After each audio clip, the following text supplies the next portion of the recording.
I think the reality sets in that, wow, we're finally, after all of this 3 weeks of camp, I think it kind of finally dawns on them we're getting ready for a game. So, again, as we expected, the focus was certainly there tonight. I think the reality set in. I think a lot of the younger guys are still trying to figure out, how to prepare and, how the flow of practice goes now, where you're really starting to zero in on an opponent. But again, they're learning, and every day will get a little smoother as we go. Mistakes, and anytime you hear them refer to a guy as crafty, he's a guy that's going to play because he's smart. He understands the game. He's a quarterback in high school. We love those type of athletes that you can put just about anywhere, and they're going to know what to do. And he's like Cody Burns was for me last year. He was a catch-all. If one of those guys aren't doing right, I can stick him out there, and he'll take over for us. Going back to Jalen, you said he gets it done, he catches touchdowns. What does he do? Does he just know how to get open, or is he super skilled, and what's making him so effective? Oh, he's well coached is what it is. What he does is he pays attention to detail. If I tell him to take a 6-inch step, he does that. If I tell him that the route is 15 yards to 22 yards, he does it. When you look on tape, that's what you get from him. And then he's not afraid to block. I mean, he's physical and he's on that perimeter. And you guys know how important it is for my guys to be on that perimeter blocking because we have so many weapons in that backfield that when we get them on the edge, we want those guys to be successful. So he does that well. He came from a physical program. Obviously at Hoover, they know how to be physical. And that helped him coming into it. But the speed of the game didn't pass him up. And that's what I've been proud of him going out there. And it was no different for him. He just took the bull by the horn and went with it. So he's impressed me because, like I said, he scored a touchdown in almost every scrimmage that we've had.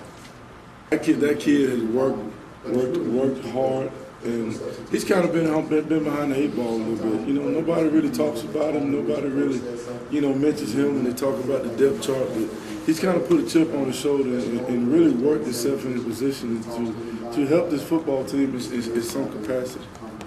Has he ever had tackle who was a linebacker in high school? Yeah, me. That's first year? Me, I know. That's true. No, I'm just kidding, but the thing about with him playing linebacker in high school, there's no bad habits to break. Everything he's learning is for the first time, and so some of the stuff that the other guys have problems with, he don't because he don't know the bad habits. And so he plays full speed, he's very athletic. And it's gonna be interesting to see him out there September 23rd. I don't know who's gonna be more excited, him or me. Have you settled in on 2 or 3 punt returners? We have. We got three selection choices back there, and right now we're looking at Q Carr, we're looking at Trevon Reed, and we're looking at Quan Bray. Those are our 3 guys that are gonna carry the load for us next season or this season. Biggest thing for those 2 freshmen to protect the ball and catch it first, is that the biggest? I don't know what the biggest thing is there. I know one thing: we've been absolutely awful there. And not just because they're catching. I thought Q did an okay job last year at fielding the kicks. Ball security was an issue on a couple occasions. We dropped one at Mississippi State. He fumbled one in Alabama, which wasn't his fault coincidentally, but he got the blame. And probably had a couple other muffs in there that we controlled. So to me, we're beyond just catching the ball now. I thought we did as good as anybody else in the country did last year in terms of catching it.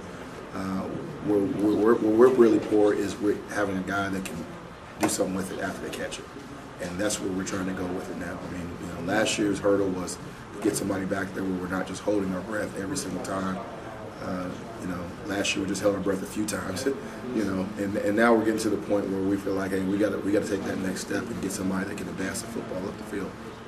Even once we make a couple of decisions at a couple of spots, there could still be some movement after that, particularly with so many young guys. I mean, I've been in position before where we had young guys that weren't necessarily ready to play game 1, but they were by game 4 or game 6 or something like that. So let's possibly see something like that happening even a little bit later. So number 1, he's got to know what to do, and that's the biggest challenge for a freshman, is just to be able to know who to block on a consistent basis, because we've got some kids that got some ability, but their natural God-given ability can't take over if they don't know what to do all the time because they play hesitant and tentative, and that's the last thing that I want. So there are a couple of guys that still have a ways to go in that regard. Beyond that, I want to see a kid that's just confident enough that he can step out there and play in front of 100,000 people and it not bother him. And you don't necessarily know that for sure till you get a kid out there. But I think often just the way a kid carries himself, you get a pretty good idea for it. Those are the two biggest things, because if they're going to play as a freshman, they're going to have to be pretty tough and they're going to have to be pretty talented. But they got to learn what to do, and they got to be confident enough that they can step out there and they can do it anywhere against anybody. Leave a message at the tone. I won't go on tape. We need to get the key to the ice cream. Yeah. Key to the ice cream. That ain't right.